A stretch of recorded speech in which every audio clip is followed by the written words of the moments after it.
Rick Hale. It is Mojo Monday with Tina Turner. How are you? I'm good. What's cooking, Brad? It is cooking. You know, It is cooking. it is cooking. We don't normally play Tina Turner. We usually play Ty Verdes, but the song "Simply the Best" kind of went with our theme for today. So I thought I'd give us a little Yeah, left turn, if you will. But yeah. all right. So what is our theme? So the best. We use that phrase a lot, like be the best version of yourself, find the best opportunity, be your best. Although we've got an interesting phrase around the best, and it's the best person ever made. You The can call it the BPE. Yeah. BPEM, and nobody knows what the heck we're talking about if you don't give us context. So tell us the story of the video you watched. Yeah, I can help with context. So, um, Alloy Fitness had a video that they sent out through social media, and it was an interview with this woman and her family who she joined the gym a few years ago and had quite a story. But her story started with tragedy. She woke up one morning not feeling right, went to a doctor thinking it was an injury, a physical injury. And what it turned out to be was that she had these, I guess, tumors metastasized in her spine and created pressure and was literally breaking down her spine. And she went to another neurologist and found that it had moved its way into her brain and she required brain surgery. And I mean, literally given a short leash on life and a death sentence, so to speak, that was, inside of year or less, not long term. And they did all the requisite, work doctor wise, and they removed and burned, and she did all the chemo. And anyway, the whole construct of the interview was I joined this gym and I found my tribe, and every day I wake up with this reinvigorated sense of purpose. And, the thing when you say be your best, we all have purpose, but what would a reinvigorated version of that purpose look like? And Ooh. how might you behave if the pursuit were elevated? And she used a term when she was describing her love of her family and how important it would be to one day help her daughter, organize and plan a wedding and then be there for the birth of her first grandchild. And it was a tearful video, really well made, but because it was so sincere. And she said, and my husband, he's the BMEM, the best man ever made. And I heard that and I almost start crying right now. I can feel the emotional flood. I'm like, what would it be like to win that trophy? Like there's so many things we compete for, and maybe we win, maybe we come in second place, maybe we lose, but what's the most virtuous of all virtues, and what does it look like to truly be your best, especially in light of your closest, most intimate, partner in life, your wife or your husband, and maybe, obviously the best woman ever made. So that's why we picked BPEM, the best person ever Ever made. made. How do you I love. define that? So that's the construct of that's the launch pad for today's conversation. Yeah, I love it. And what I hear inside of that story is she didn't choose to have a moment in her life to shake up her perspective. That moment was given to her, not by choice, obviously. But No, the message is sometimes there has to be moments that we create in life to shake up our trajectory. Because if we're just constantly going along in our journey of life, you've got to find specific moments to just shake it up to yeah. cause you to be better, to be the best, right? Absolutely. And it's inspiration or desperation.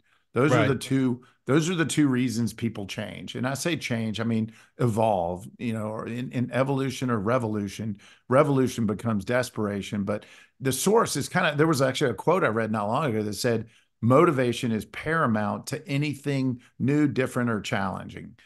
The source of motivation is largely irrelevant. And Yeah. so we're here today to challenge you to, find that motivation, that spark, and recognize that if you want to love yourself more, do more hard things. Well, but you said a phrase earlier, and I don't even know that you caught what you said, but you said to reinvigorate purpose. Well, Yeah. what I hear inside of that phrase is not that your purpose necessarily changes. You just need to reinvigorate it sometimes. And sometimes that means shaking it up. Sometimes that means taking it to another level. Sometimes that means adding another layer to it. But where you're going in our conversation, I'm in tune with, which is sometimes we need to challenge ourselves to do hard things. And when you challenge yourself to do hard things, it causes a reinvigoration, right? Like you reinvigorate your health or you reinvigorate your mind when you go through a mental challenge, or you reinvigorate your business when you take on a new layer, a new challenge to your business. But it usually boils down to something which we don't necessarily like to use the word hard because it usually means pain. It usually comes with some suffrage or a challenge or something that isn't pleasurable, right? Right. Well, I would challenge listeners today to realize that you know already what's on that list of what it would look like in many cases. Is you pull out the wheel of life, there's 12 spokes. If I gave you 3 minutes to script exactly what one thing you could do per category to elevate one number better in the rating system, most people have that. And the problem is, we get distracted, we get basically there's noise. The world is noisy. There's a lot going on, and we're creatures of habits. And it goes back to, when do people create new habits? Either through inspiration or desperation relative to carrots or sticks. Is something going to hurt and harm you, or is there an opportunity you're missing because you've settled on some level? 100%.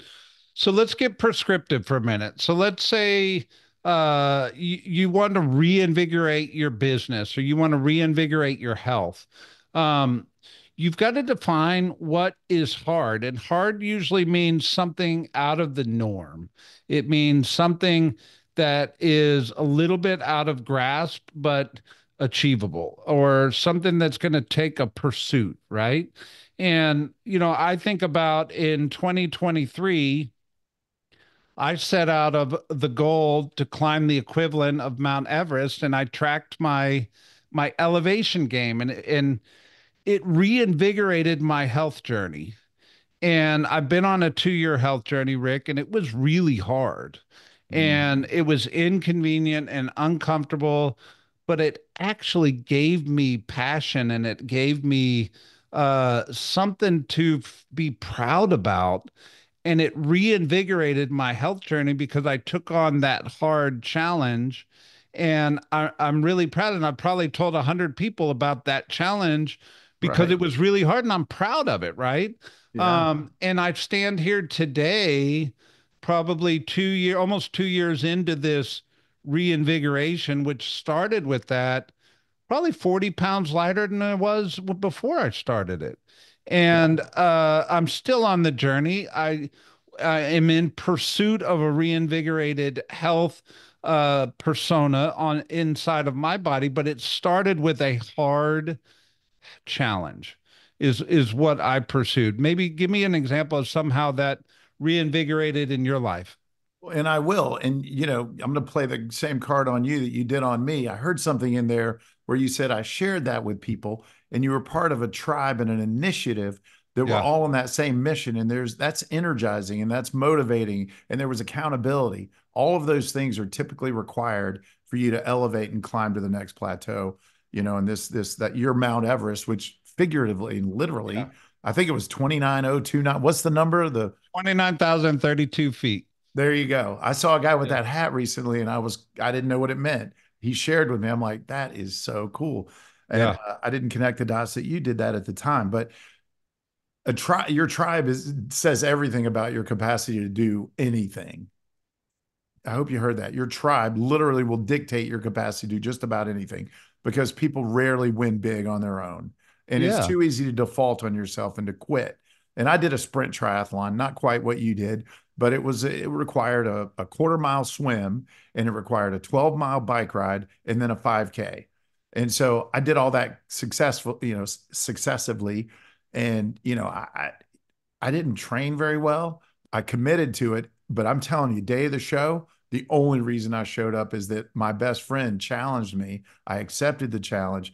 And by golly, I was not going to disappoint him by not supporting him as we both Sure. participated. And man, I drug myself across the finish line, maybe even in last place. Didn't matter. My new paradigm of potential. And that whole pain thing, I'll tell one more quick story. The first time I ever cold plunged in 45-degree water, I got in for 30 seconds and immediately, I think I walked on water to get out of it. And I watched this other guy get in. He was part of our group and he had the look of a Nordic freaking Viking. He had shaved and Yeah, shaved yeah. sides and the long in the middle. And he was just in a beard. He looked like a certified badass. And he jumps in, immediately goes underwater for the same 45 seconds I took to run like heck from it.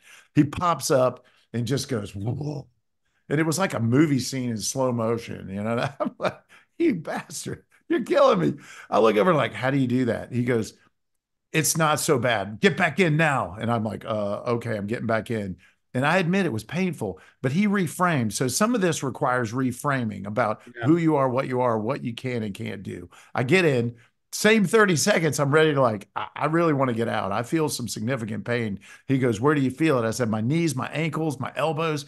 He goes, yeah, your joints, because you're most vulnerable to sensation and nerves. He said, but just realize pain is nothing more than information. And I was Ooh. like, well, I kind of feel it. You sure? And he said, it's how you process it that converts it into in an empowered state or a weakened state of withdrawal. And I'm like, damn, never heard it that way.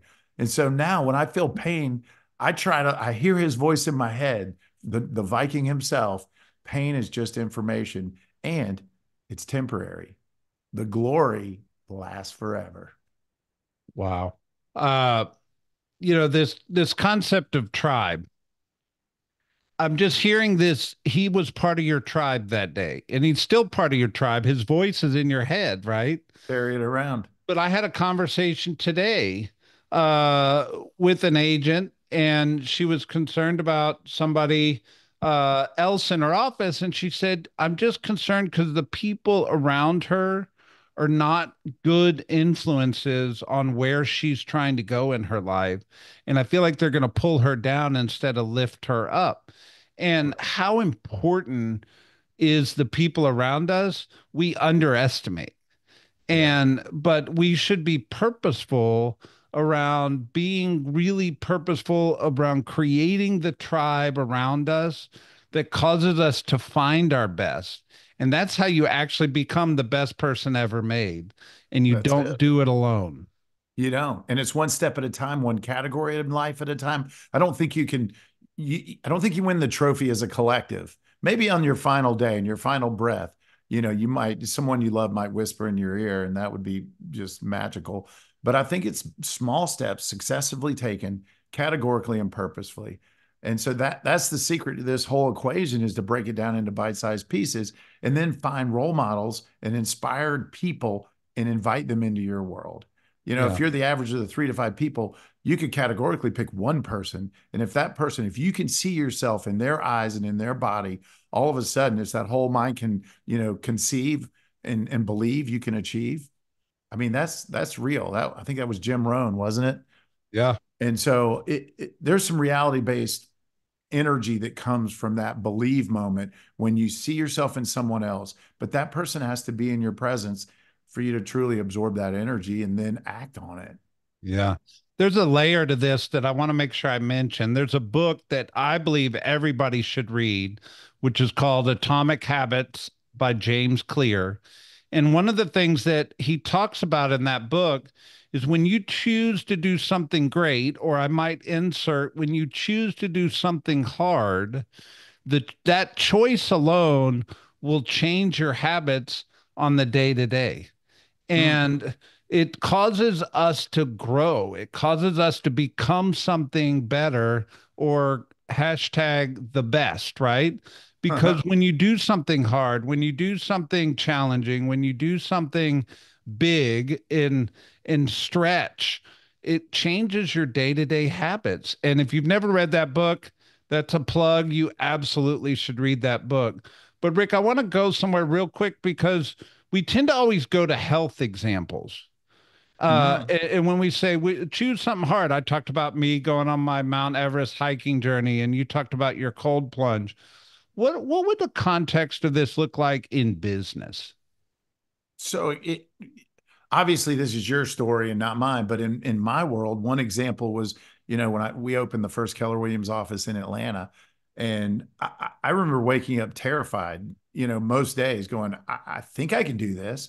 But until you actually exercise and run the race and cross the finish line, there's no evidence or proof. But in that scenario, I found a good role model, which would be Sean Rawls here locally in Atlanta that had opened an office a few months earlier. And then I also realized our models and systems at Keller Williams absolutely paved the way that if you do the work, you'll get the return. And so, I had to raise $350,000, of which I didn't have a lot of money at the time. I had to find 30 people to commit in writing to join the office before they would approve it. This is an office that doesn't exist. No team leader, no accounting team, no physical plant. We had nothing but a vision, a dream, and a hopeful spirit. And then I had to, sell the idea that it would be meaningful, purposeful, and longevity rich. And, we pulled it off. But that's an example where, was I uncertain? Yeah. But I adopted this mantra, and this is something I want everyone to write down. If it's to be, why not me? If Yeah. it's to be, why not me? And then subplot that with, if it's been done before, it can be done again. And that goes back to your tribe and the people that you hang out with, who will not only encourage you, but provide physical, tangible evidence that it's not just plausible or possible, but it's probable.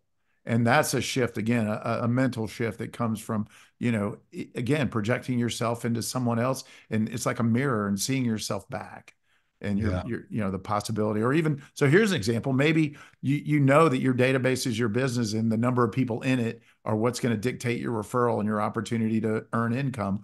Why not, sprint goal 100 people? This is straight out of Bold. I believe that. You remember the 100 person in a Yeah. week? In That a would be a day. good example. Once you've done Yeah. it, I would guess that most people listening now, if I said, I need you to add 100 unique people you've never met before in your database Monday through Friday, most people would be like, Ah, ah.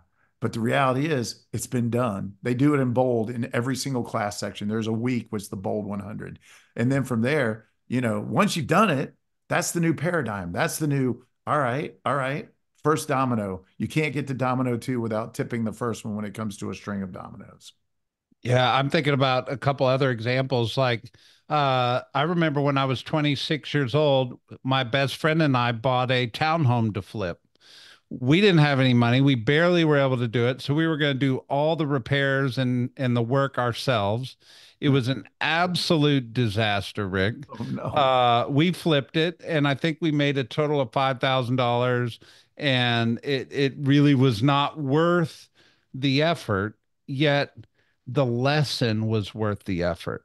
Yeah. And it got us into a wealth building mindset. It got us into a real estate as a wealth tool mindset. And still to this day, I told my stepdaughter that story this weekend because I was like, we flipped a townhouse down here. We were driving by it, and I was going, I almost lost my best friend, and it was absolutely a disaster. But the lessons I learned were priceless.